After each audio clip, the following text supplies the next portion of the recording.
All right, let's make an organized scrappy quilt together. Okay, so first, what do I mean by organized? Well, when I say I'm going to make an organized scrappy quilt, it means that I'm going to put a lot of thought into it. In this particular instance with this quilt, I gave myself 5 rules to follow. So first, all the blocks that I make are going to have a color scheme. So it doesn't have to be the same color scheme through all the blocks, but each block is going to have a color scheme. So I'll typically choose one of the fabrics I want to use, and then I'll find some fabrics that coordinate well with that fabric. So this is all greens, all purples. I'll show you later some of the other blocks that I made, but I stick to that rule. Now, you don't have to make the same rules as me. You could pick a fabric like this purple or this print here that has some greens and some purples and pull some greens into your block. Whatever rules you set are fine. It'll just really help you have a more organized look to your scrappy quilt if you do set some rules. So my second rule that I have is that my blocks are going to have some contrast to them in some way.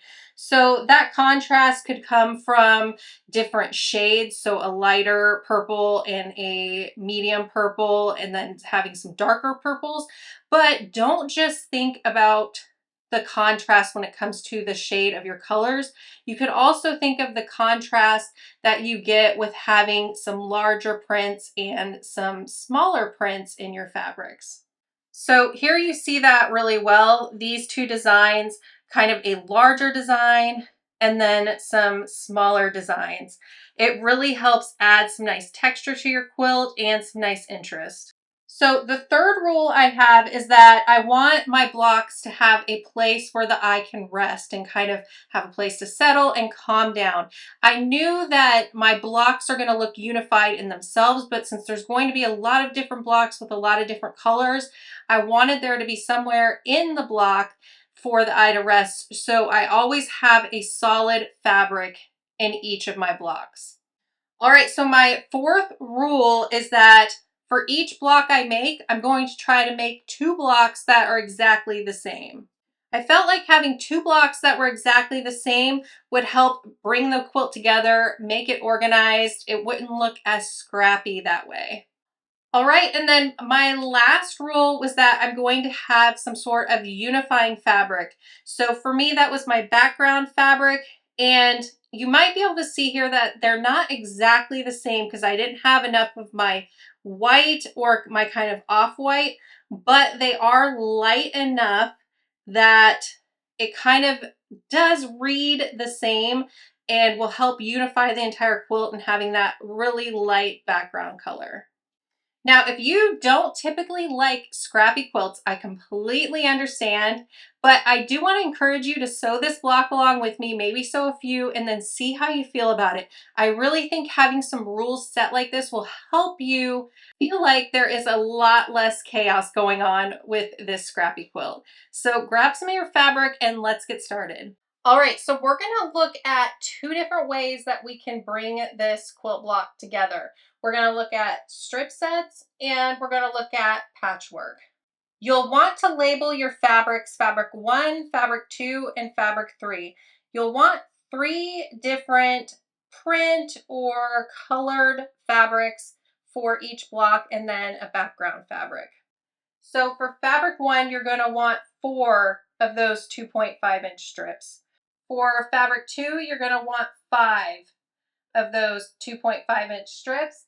And then for fabric 3, you're going to want 6 of those 2.5-inch strips. You're also going to need 2 8-inch squares that are cut in half along the diagonal. Now that's just for one block. I'm going to show you making 2 blocks here, so you're going to want 2 more of these squares cut along the diagonal. And you can see I have the fabric here for that. All right, so we have 3 different strip sets that we're going to sew. Strip set A has fabric 2, 3, 1, 2, 3. Strip set B has fabric 3, 2, 3, 1, 2. And then strip set C has fabric 1, 3, 2, 3, 1.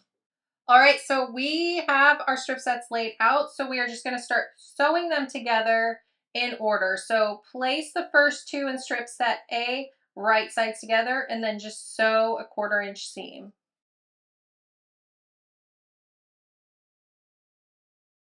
All right, so after you sew the seam, just gently press that seam with your fingers.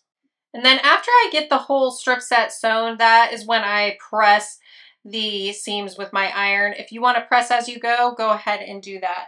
So I'm just going to grab the next strip in line and place it right sides together and sew.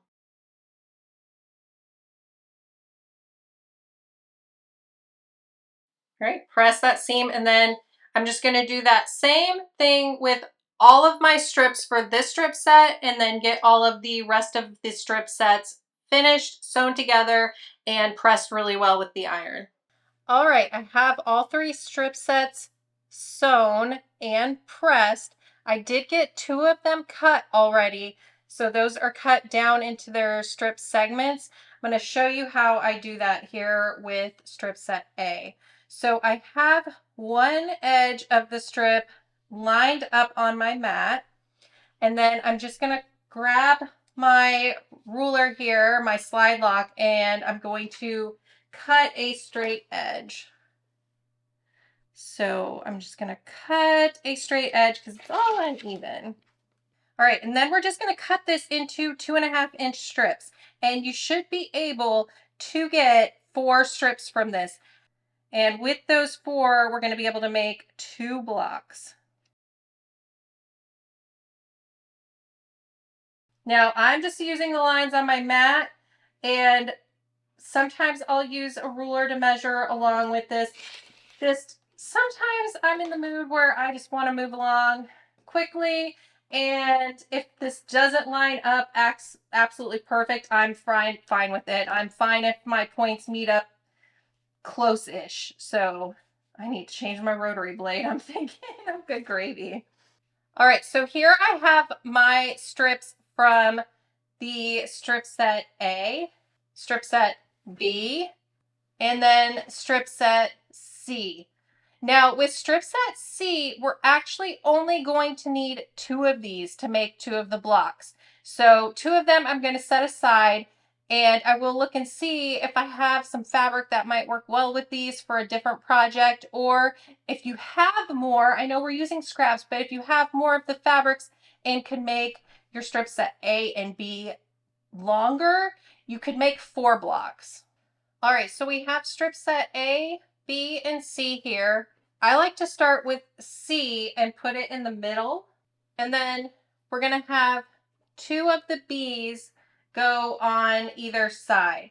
Now I'm going to show you just lining it up as if we pulled it from the stack. But the top strip here, we're going to turn the opposite way. So then you can start seeing that diagonal line form of our fabrics. Now we're going to take 2 of strip set A and lay them out on the top and bottom. And again, we're going to rotate that one, and then you'll see the diagonal form. Sometimes it's fun to just kind of turn it, because you'll see how the block is going to be set with the square and the square of our background fabrics, and see the design come together. But there you go, that's the block. All we have to do at this point is just sew our strips together. One thing I'll tell you to go ahead and check is see if you need to flip any of your seams, because I don't know about you, but before I cut my strip sets, I need to press the seams so I know they're laying nice and flat so I can get a good cut. So I'll usually start at the middle, and you can see my seams are pressed in one direction, and this one just happens to be pressed in the opposite direction, which is nice. So those are fine. And then I'll see here, these seams need to press in the opposite direction. And if I press them in the opposite direction, the seams here will be going in the opposite way as well. So let me repress this one. All right, so I have this one repressed, and now I can see that I have one more that I need to repress here. and it's the bottom one here. So I'm going to go ahead and press that in a different direction. All right, so I'm going to flip these really quick so you can see what I mean, what all the fuss was about, because I know it's hard when they're facing the other way. You can see my strips here, all the seams are pressed to the left, then the next row is to the right, to the left, to the right, to the left. And the reason this is so important, I'm going to flip these back around, is because when we sew these together, our seams are going to be going in opposite directions. So this is meaning that we're going to nest these seams. You'll feel them kind of lock in place like a puzzle piece. And you can see that there's a lot less bulk here now, because if we had them all pressed the same direction, you'd have like 6 layers of fabric there. And that's a lot of fabric to sew through later when we quilt this quilt. So with them laying in the opposite direction, it comes together like a puzzle piece. You'll get nice points, hopefully. If you don't, that's okay too. But it really helps line everything up nicely. So it can be frustrating repressing seams. If you don't want to have to do that, just press all your seams open, then it's fine. But I really like pressing my seams one direction or the other, so I don't mind taking the time having to repress 2 of these strips. It's fine. All right, so I'm going to take this to the sewing machine, sew these 2 strips together, and then I'm just going to keep working down the block until it is finished.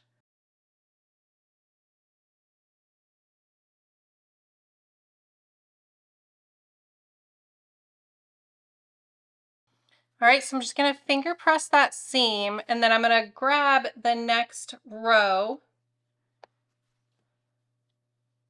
I'm going to double check to make sure that it's laying the right way. All I have to see is that my fabrics are lining up on the diagonal. I'll place it right sides together. Line up those seams and sew. Now, if you want to, you could put a pin in all these intersections. I just kind of move it around as I sew, and that works fine for me because, like I said, I'm okay if the points are close-ish. If you need them to be perfect, feel there to make sure they're matching up, put a pin in and sew.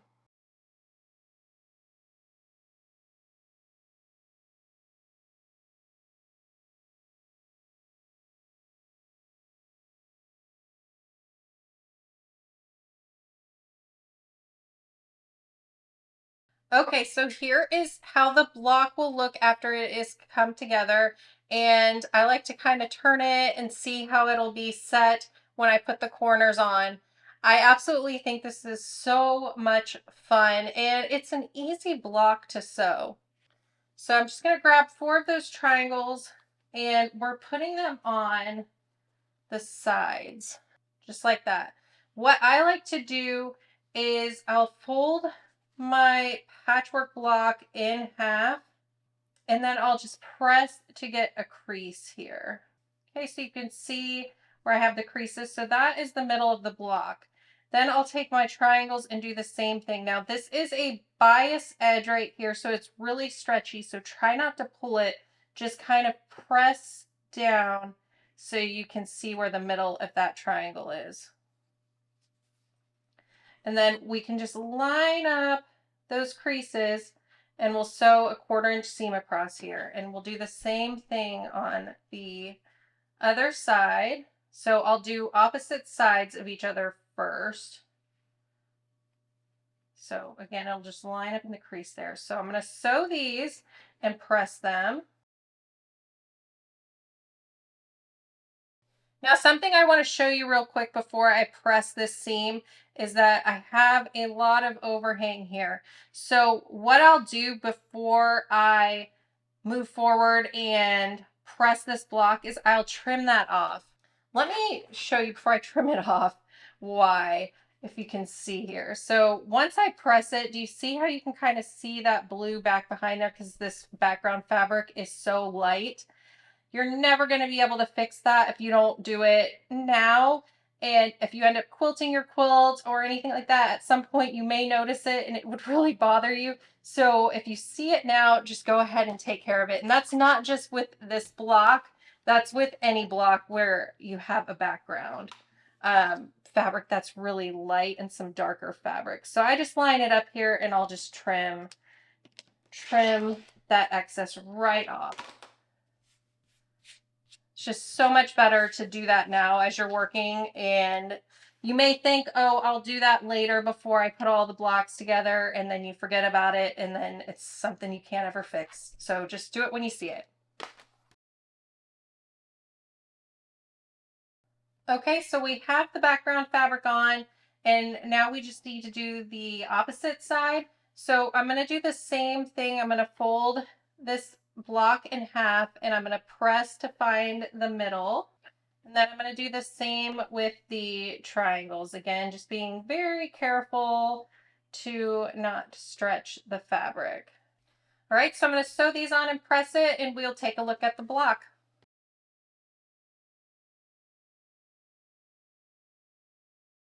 All right, so here's the block all finished. I absolutely love this block.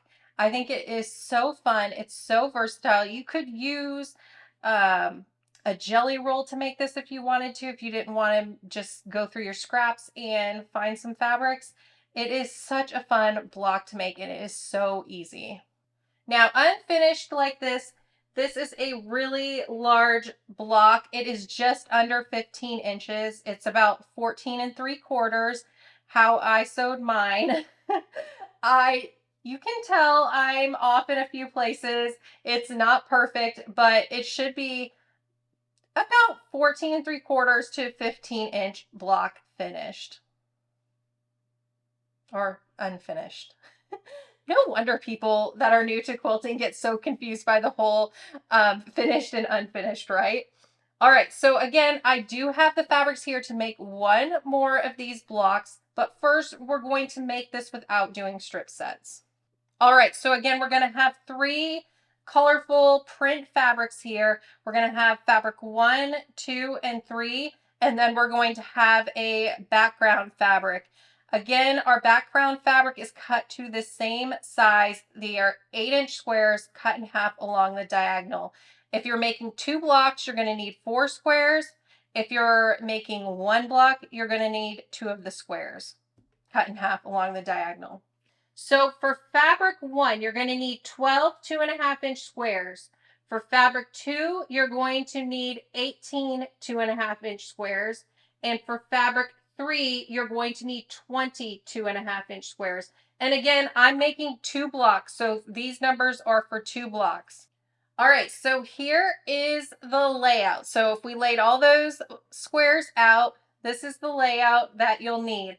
So starting here with fabric 3, I like to kind of turn it this way. I feel like that helps so much, just putting it on point, because that's how the block is going to look after it's in the quilt. So we have fabric 3, fabric 2, fabric 1, fabric 3, fabric 2, fabric 3, fabric 1, fabric 2, and fabric 3. So honestly, it's just 25 squares here. At the end of the day, that's all we have. It's just laying out those cuts in a way that we find appealing to the eye. Again, I'm using fabrics that are all of the same color, just in different shades and prints, but you could do this with any fabrics that you have that you like together. All right, now to sew this block together, all we're going to do is just sew the first 2 squares in the top row together. So just lay them right sides together and sew a 1/4-inch seam.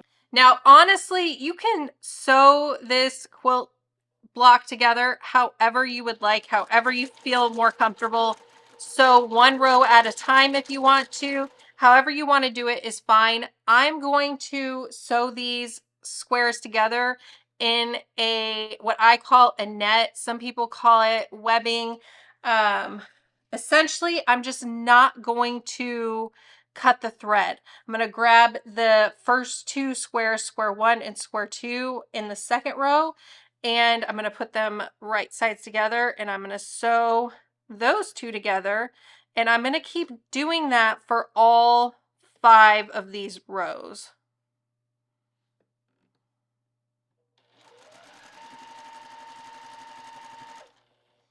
So I'm getting the next two in row 3, and I'm not cutting the thread between each one. 4.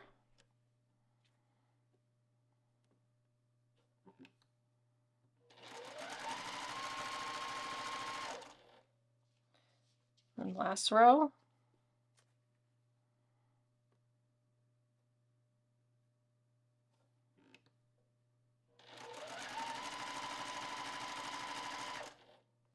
Right, so I'm going to press the first row to the left, the second row seam to the right, third row to the left, fourth to the right, and the last row to the left. And when I sew on all of the squares, I'm going to do the same thing with the next square. I'll press that square seam to the left, the next one to the right, and I'll keep alternating so that my seams again nest together just like it did with the strip sets. So this is the next square in row 1, and I'm just going to keep adding these on.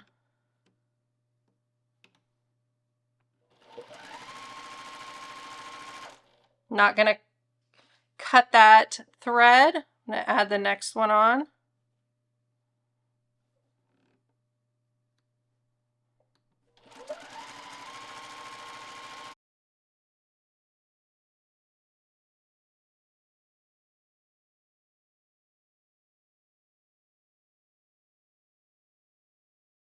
So here is the net and how it holds everything together so you can just have it in order and you're ready to sew this together. It is so convenient to making sure you don't get your little squares out of order.